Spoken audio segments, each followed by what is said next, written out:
What's up, fight fans, and welcome back to a new video. Today we're entering the ring for round 3 of DC's big event, DC KO, the battle to see who will be the new King Omega and challenge Darkseid. I'm super excited to be here with you guys today and review this book in this video. I absolutely loved it. I've been loving DC KO and everything DC KO is throwing at us. Even though some of the tie-ins are kind of lame and wonky, I am really enjoying Batman Night Fight and all that stuff. So I'm super stoked to talk to you about DC KO issue 3. We are 2 issues away from the end of DC KO, and by the end of this, business is about to pick up, and I think a lot of fans are going to get exactly what they've been waiting for. I don't want to do any spoilers right here in the intro, but I will let you know we are going to go over this issue, so there's going to be spoilers if you have not read DC KO issue 3 yet. I'm going to go through it and give you my thoughts as we go along. There's a lot of big moments for not only Lex Luthor, but Superman, aka Clark Kent, as well as the Joker in this issue. So without further ado, I'm going to quit yapping. We're going to get right into it because I absolutely can't wait to talk to you about DC KO issue 3. So here we go. Rolling on in here to DC KO issue 3. So the issue starts kind of with this monologue here, and it says, in a split second before the next round begins, Clark hears screaming, the screaming of children. His muscles tense, but then he realizes the children aren't screaming with fear or pain, but with joy. The world they live in is peaceful and safe and thriving. Is it Earth? It is, he sees. But somehow it's also him, Superman. He's in every particle, every atom. So this is kind of giving us a overview of a world where Superman has won this tournament and he's imbued with this Omega energy, and the world is just all parts Superman. He's done what he's always achieved to do. He's brought out peace and justice throughout the world. And then he understands this is a vision, the one he had on the way into the tournament. This is the universe as it could be if he was to win. The universe bent towards him, shaped by him, if he takes the crown and keeps it. A place where people live in harmony, shining, symphonic civilization, brave and hopeful, reaching out, hands open. He wants to look away, but he can't. The beauty is too much. Wait, which is when he's ripped away as they're transformed, or I should say not transformed, but they're transported into the holding stages before round 3 starts. Good dream, Superman, he hears off to the side. And then there's Lex Luthor standing there in his armor. He says, me, I had a fucking great one. And then you hear a noise, boom. And the rest of the competitors that remain are teleported. You've got Cyborg, Wonder Woman, Joker, Guy Gardner, Zatanna, and Aquaman. And it says, the rest arrive, then ripped from their own visions. A techno-utopia, a universe aglow with truth, a black laughing void, a grand sculpture of will, a dark wonder, a kingdom of peace. Superman says, are we all that's left? Wonder Woman says, it seems that way. And then you have Guy Gardner say, no time for small talk, eh? And you hear, welcome champions to the 3rd round of the tournament. In pursuit of victory, Darkseid occasionally allied himself with unexpected beings. So for this battle, you will fight in teams. We're getting a tag team match here, if you're a professional wrestling fan. Each of you must choose a partner. And Diana says, from where, amongst ourselves? And we hear, no, from among them, the fallen champions. There is one of you, though, who has generated more Omega energy than the rest. And so we'll get to choose a partner from all realms of reality. And that champion is Joker. You know, it seems fitting and apropos that the Joker is just thriving in this environment, right? The most like chaotic being, a guy who thrives on chaos, is just thriving in this battle royale. A man who really has no superpower, who is just pure unbridled chaos and unpredictability, is thriving in this battle with these gods, right? These superpower gods, like the most basic of the basic. Even Lex Luthor has this battle suit, and Joker has nothing, just him and his master intelligence and his just absolute unbridled, broken psyche of whatever makes him up, just pure carnage, if you will, that makes up the Joker, just thriving in this environment, right? It says, for the rest of you, choose stands before, or for the rest of you, the choice stands before you. You can choose a former foe or an ally. You can choose from wisdom, strength. And Joker says, I love this game. And Cyborg says, you have to be kidding me. And then the voice says, or chaos. And Joker's thinking, he's like, what could this be? But choose quickly, or the choice will be made for you.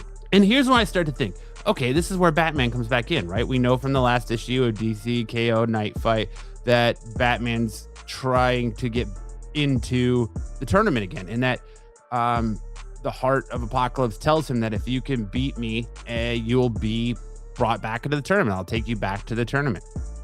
So here's why I start thinking, okay, well, here's where we get the precursor to that, or the, jump forward to that, where we find out that Batman's back in the tournament, but then we have to read the last issue of Night Fight to find out how that happens, right? And so I'm like, all right, well, who picks Batman? Superman, of course, right? Superman's going to choose Batman, and they're going to just wreck shop. Maybe Joker chooses Batman. I don't know, but I definitely had that feeling right here that Batman was going to be brought back into the mix. And it says, Clark is the last to decide. I am just about to choose for him when he takes his partner. And you think it's going to take Supergirl right here by that image as he's standing in front of that statue, right? I was like, all right, we're going to have the two Kryptonians just wrecking shot. Okay, so maybe it's Joker who chooses Batman, not Clark. And come to find out, neither one of those are the case. We get this view of all the participants up to this point. It says, fresh off the brutal round of one-on-one battles, all fights to the death, the victors emerge into the next challenge. So we get our highlight here, almost like this character select screen. You got Superman, Aquaman, Wonder Woman, Cyborg, Zatanna, Guy Gardner, Lex Luthor, and Joker. Those are our remaining fighters. So spoiler alert, Joker came out on top of Red Hood, right? So we have Guy Gardner and Hal Jordan teaming up. It says, and so the choices are made. Let's the battle begin. We have Hal Jordan and Guy Gardner versus Superman and Shazam. I was not seeing Clark taking Shazam. That is a great pick, but I was also like, at this point, okay, is Clark choosing Shazam because they're pretty much equally powered, right? It doesn't dawn on me till it plays out why he chooses Shazam. And we'll get into that in a little bit. And we got Lex Luthor and Supergirl. That's another odd team up. Why did Lex Luthor choose Supergirl? I was kind of head scratching there. Aquaman and Hawkman. Wonder Woman and Big Barda. Cyborg and Connor Hawk.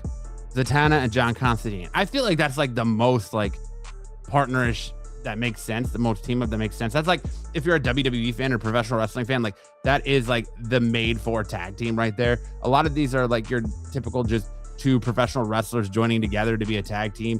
And Zatanna and Constantine would be like your equivalent of like the Young Bucks, the Road Warriors, the Hardys, Edge and Christian, just things like that are just like a pure tag team. And then of course you got the Joker and question mark. So we get Arena 1, and this is where we get Hal Jordan and Guy Gardner versus Superman and Shazam. Arena 1. And then you have Guy Gardner saying, look, I know what you're thinking. Yes, there were better choices. More powerful, smarter, handsome. But me, hey, I always choose my friends. And Hal Jordan appears and says, I'm touched. And Clark kind of looks them both down and he's like, well, are we doing this? Kind of back to that WWE style, like The Rock, like, just bring it, baby. And Guy Gardner charges in. He says, no hard feelings when you kick your asses. And Clark says, of course not. But that's not going to happen. Right, Billy? Oh, hell no. And Clark says, language. And Billy says, sorry, but Superman, thank you for the second chance. And Clark says, anytime. Then we get Arena 2. Meanwhile, in Arena 2, brought me back for a rematch, eh? You're a true warrior, Hal. I'm honored to fight alongside you. We get Hawkman and Aquaman. And Aquaman says, sea and air, brother. And Hawkman says, well, air and sea, but yeah.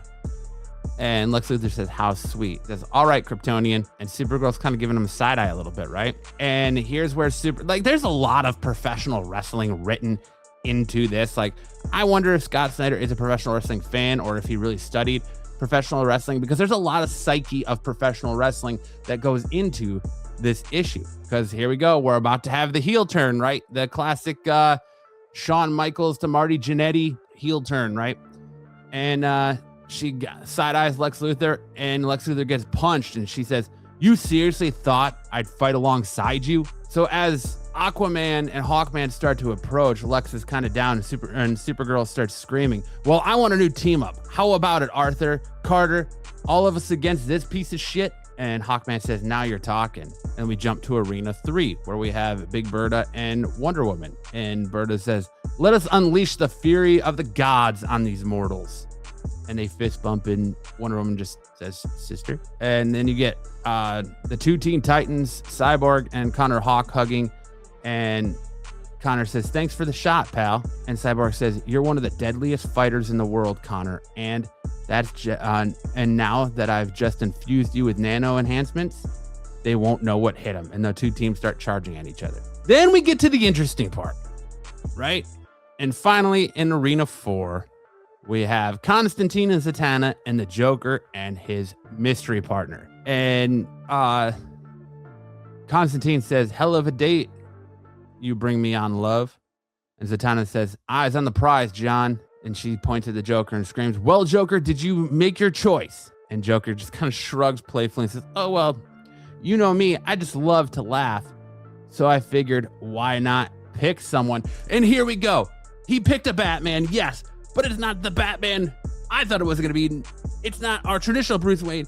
No, he picks the Batman who laughs. But wait, there's more. Just, but it gets better because there's a swerve. Again, in traditional professional wrestling psychology, we get a swerve, right? And you see the Batman who laughs, and he says, "The Batman who laughs. Yeah, I'm not liking this date after all," Constantine says. And Zatanna says, "Shush," and just automatically puts Joker in these chains. And Constantine says, "Hang on, this doesn't smell like dark multiverse." And he says, "Trust me, I know a con when I see one," right?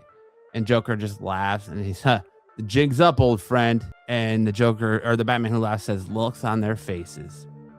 And Joker says, "I know how much you love a good trick, so let's play an old favorite, shall we? Go on, show them who you really are." Batman says, who laughs, says, all right, if you insist."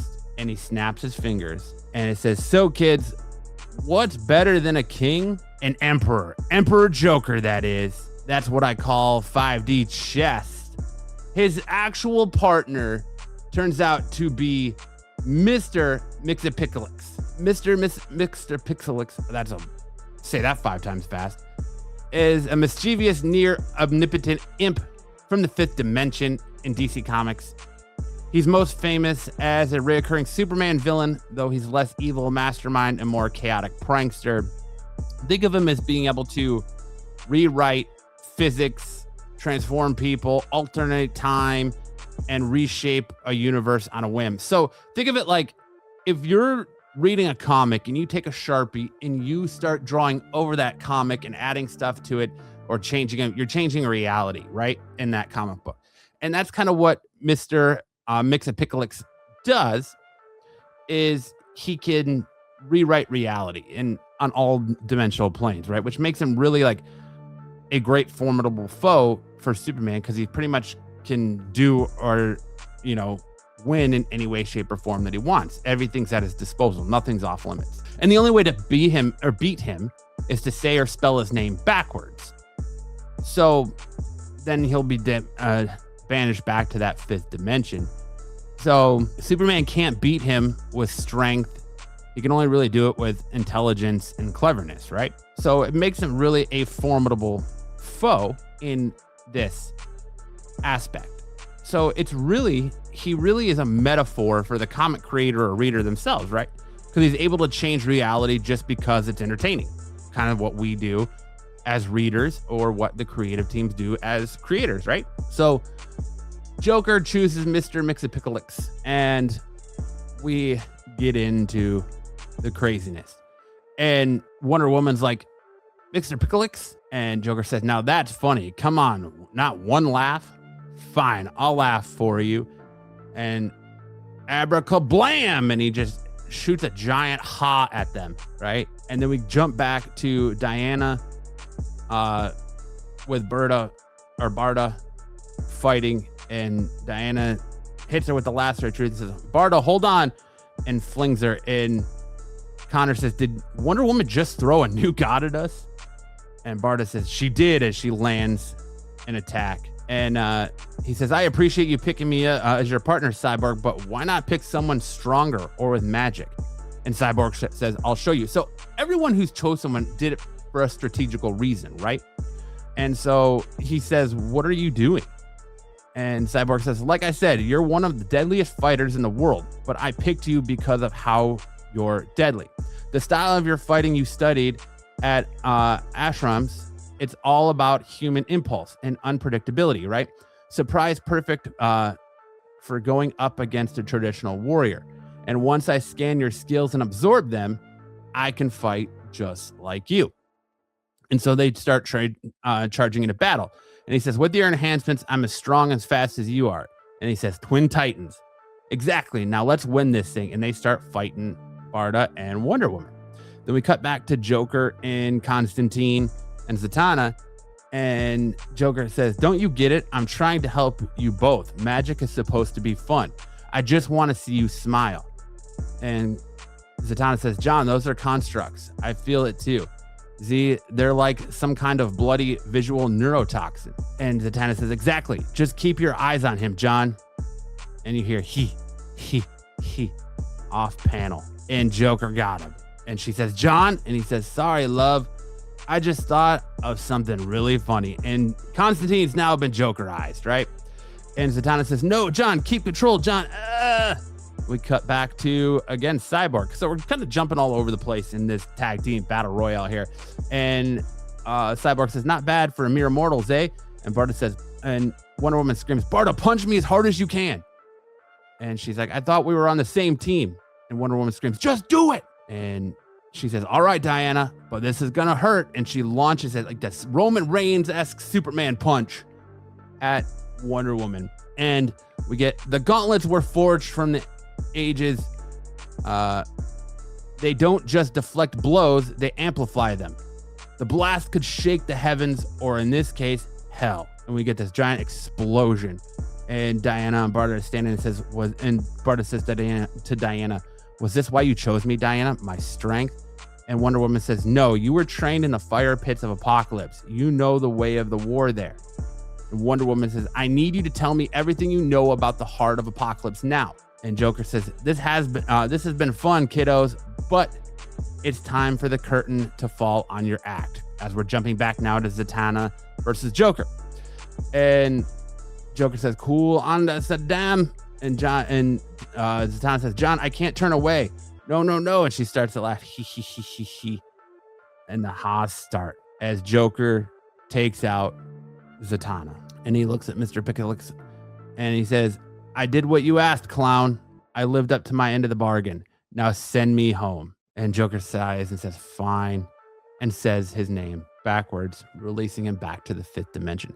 And Joker lets out this giant laugh. Again, Joker might fuck around and win this thing, right? Like, how crazy would that? My every instinct in me is saying, okay, Clark's gonna win this, Superman's gonna win this. This is a Superman story. Scott Snyder said as much at his SDCC panel for DCKO, that this is very much a Superman story, and you're getting a lot of underlining themes there, but there's a lot of swerves in this story as well. Like, I didn't think Joker was going to do as well as he is in this. Shame on me as a Joker fanboy. I figured that, he should do as well as he is, but part of me was like, with the odds stacked against him, he's going to be out right away. But really, when you think about it, and I should have thought about it, and I'm ashamed as a comic book fan that I didn't think about this, Joker is pretty much made for a tournament like this. Like, this is right up his alley. This is his bread and butter, right? So Joker's standing tall. He's doing best. He's got the most Omega energy imbued in him right now. So he's absolutely just blowing everyone out of the water right now, right? There's got to be something. Is it going to come down to Clark and Joker a just superpowered Joker versus a superpowered Clark. I don't know. Does Batman make his way back in somehow? I don't know. I'm fully expecting it, but we got 2 issues left. But I think I know where they're going by the end of this, and it's way better than anything I could have imagined, right? So then we jump back to Superman and the Green Lanterns and Shazam. And it says, meanwhile, in Arena 1, and guy says, I got your Rock of Eternity right here. And he punches Billy, sending him flying. And Billy wipes the blood off his mouth and he says, I'm like 15 years old. And even I know that joke sucked, as he's launching back into it. And Hal says, I like the will. I'll give you that much. And Superman says, I'm sorry, Hal. And Hal says, don't you dare do that, Omega Energy, remember? It's funny though. I think a lot of us thought you'd be the one to beat, Clark. And Guy says and smiles, which is why for my one item, I brought this. And he throws this thing at him. He's like, no. And it's a Black Mercy, the alien parasite that nearly killed Clark once before. A baby Hal took from Sector 28, encased in his very will. It attaches to its host pleasure centers and plunges them into a dream, a perfect, painless vision. And just like that, Clark is off the game board. So, in one foul swoop, Hal, being intelligent, decided to pull something from Superman's past, the Black Mercy, and use that against him. He knew and predicted that Clark was going to be the one that they would have to beat, so he had to go after him in one way, shape, or form. Green Lanterns can create synthetic kryptonite. It works well enough, but in this case where you can bring one weapon, why not go for that kill shot, right? Why not know your biggest opponent and go for that kill shot? And that's exactly what Hal did. He brought in the Black Mercy. And then we jump back to Lex Luthor's Supergirl.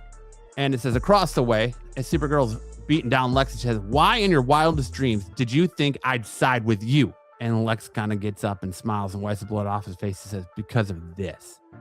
And he shoots her with this ray from his chest. And she says, no. And Aquaman says, Kara, wait. And Kara starts to get up. And she says, red kryptonite, it makes us rage. And she looks over at Superman and she says, cousin, I'm sorry. And we get thrown into what Clark is seeing from the Black Mercy. And she says, I'm sorry for what I'm about to do. And we cut to Clark and Lois Lane in the kitchen before the game night where all this started. And Lois says, lost you there for a minute. And she says, Clark says, just looking for for that good wine, the one Ray made in the micro vineyard. And she says, so you're not hiding. And Clark says, I'm fine. And Lois says, when Lucy and I were little, our fathers never let either of us win at games. Me, I liked it. Lucy, it crushed her, but she saw it as an act of love. And she continues on and says, Bruce is like that. He'll push you to win as an act of love, even if it makes you hate him. Twisted as it sounds, with you take more joy in seeing other people win. So it doesn't work. And you admittedly make for a kind of an awkward game night, or it makes for an awkward game night. So it doesn't work. It admittedly makes for kind of an awkward game night. But hey, at least we have good wine. And she says, come on, Smallville, get out there and be Superman. So she's basically saying, like, you're golden boy, you're Boy Scoutness. You just want to see other people's joy and make sure they're having fun over your own joy. You're not going out there with that killer instinct, that will to win and crushing your opponent at all costs. You are more interested in the joy and, seeing everybody else win than you win yourself. And that's kind of like the participation trophy. You want everyone to have a trophy because you don't want anyone to be sad or crushed by defeat. But a lot of times in life, kids, you learn your greatest lessons in your biggest defeats. Your biggest failures are your greatest teachers, right? So that's kind of how we look at this. So we cut back to more of the Vision, and he says, be Superman. He is Superman, but something is different here in his vision. The Mercy takes it further, for he realizes that in his place, he didn't just fix the present. No, here, Superman has fixed everything, the future and even the past. But how? Suddenly something is coming through. Time to meet him. But who? And then they arrive. Jor-El and Lara. And Jor-El says, my son, and hugs Clark. Clark has never felt so much peace, never felt so hole. And the memory starts to fade, and we get back as Superman breaks the mercy. And it says Lois's words come back to him. Get out there and be Superman. The memories fill him with rage. Rage at Hal, at the cursed planet, at the dream, at me. Oh. Rage at Hal, at the cursed plant, at the dream, at me, at the game itself, but also at the truth, because that dream could be his reality. It could be our reality. Why shouldn't he win it all? Fix everything. Why shouldn't we want him to? But with the world falling apart, the doomsday clock at midnight, don't you want him to save us all? I do. It feels like this is kind of like an internal reflection from Scott Snyder as he's writing this, right? He's kind of internally reflecting and using his thoughts to come out through the words on the paper, as most writers do, I guess, right? Stupid analogy there. And in that moment, Clark wants it too, as Superman breaks out and he gets back in this fight. He says, wants it with the burning of 1,000 roaring suns. And we cut back to Aquaman and Hawkman fighting Kara and Lex Luthor. And she's this big, massive hulking thing. And Aquaman says, Kara, damn it, listen to us.